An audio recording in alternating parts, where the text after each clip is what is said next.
नारी शक्ती वंदन विधेयकाच्या निमित्तानं भारतीय जनता पार्टीमध्ये पंतप्रधान नरेंद्र मोदीजी विरुद्ध अमित शहा असा संघर्ष असल्याचा हास्यास्पद दावा संजय राऊत करतायत. संजय राऊत, तुम्हाला इतकंच सांगायचंय, हा उभाटा गट नाही, ही भारतीय जनता पार्टी आहे. इथं देश प्रथम पक्ष प्रथम ही भूमिका असते. तुमच्यासारखं एकमेकांच्या गचुंडीला धरणं, एकमेकांच्या कॉलरला धरणं आणि आदित्य ठाकरे विरुद्ध संजय राऊत, आदित्य ठाकरे विरुद्ध उद्धवजी ठाकरे, प्रियंका चतुर्वेदी विरुद्ध संजय राऊत असा सामना या पक्षामध्ये होत नाही. तुम्ही आणि आदित्य ठाकरेंनी एकमेकांच्या गचुंडीला धरलं होतं, हे महाराष्ट्राने बघितलंय.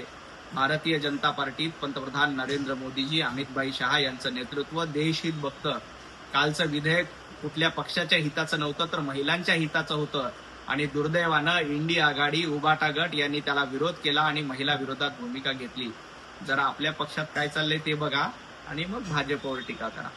अमृताजी फडणवीस यांनी ऍक्सिस बँकेमध्ये धर्मांतराचा प्रकार झाला होता असं सांगितलं नाही, तर सेक्शुअल हॅरेसमेंटचं प्रकरण झालं होतं आणि या प्रकरणामध्ये रीतसर चौकशी केल्याचं देखील सांगितलं.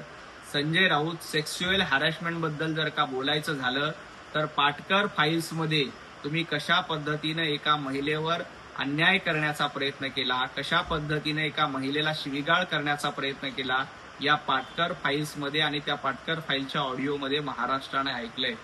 अमृताजी फडणवीस यांनी ऍक्सिस बँकेमध्ये असताना जी सेक्शुअल हॅरेसमेंटची केस झाली होती त्या प्रकरणामध्ये चौकशी झाल्याचं देखील सांगितलं आणि ते प्रकरण पूर्ण चौकशीचं झालं. परंतु या टीसीएस प्रकरणामध्ये उद्धवजी ठाकरे यांची भूमिका काय?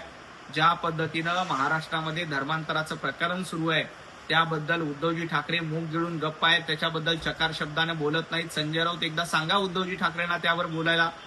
आणि पाटकर फाईल्समध्ये कशा पद्धतीनं तुम्ही धमकी दिली होती हे देखील महाराष्ट्राने बघितलंय. जरा पाटकर फाईल्सकडे लक्ष द्या, ते बघा. महिला आरक्षणाच्या निमित्ताने उत्तर विरुद्ध दक्षिण हा संघर्ष संजय राऊत तुम्हाला आणि इंडी आघाडीला निर्माण करायचा आहे. या विधेयकामुळे दक्षिणेतल्या राज्यावर अन्याय होत नव्हता, तर उलट दक्षिणेतल्या राज्यातील खासदारांची संख्या वाढणार होती. परंतु तुम्हाला दक्षिणेतल्या राज्यांचं हित नको होतं, त्यामुळं दक्षिणेतल्या राज्यांची खासदारांची संख्या वाढणारी तुम्ही रोखली आणि या विधेयकाला विरोध केला. तुम्हाला उत्तर विरुद्ध दक्षिण असा संघर्ष करायचा आहे.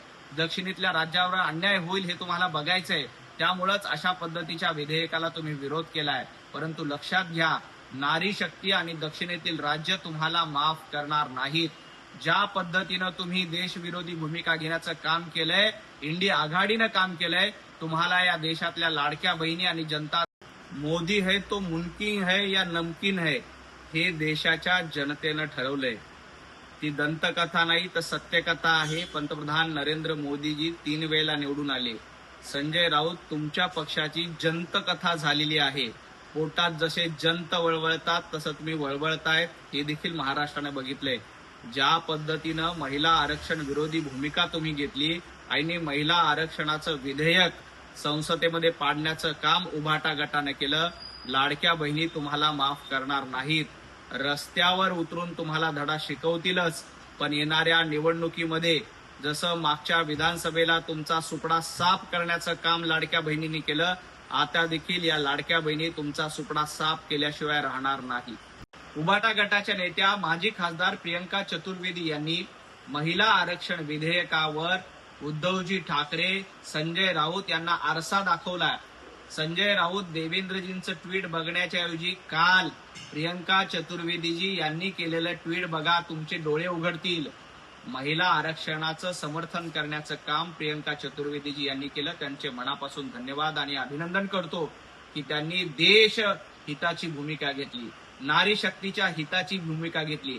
संजय राऊत, तुम्हाला नारी शक्तीचा अभिमान नाही, तुम्हाला मातृशक्तीबद्दल आदर वाटत नाही, म्हणून तुम्ही काल या विधेयकाला विरोध केला.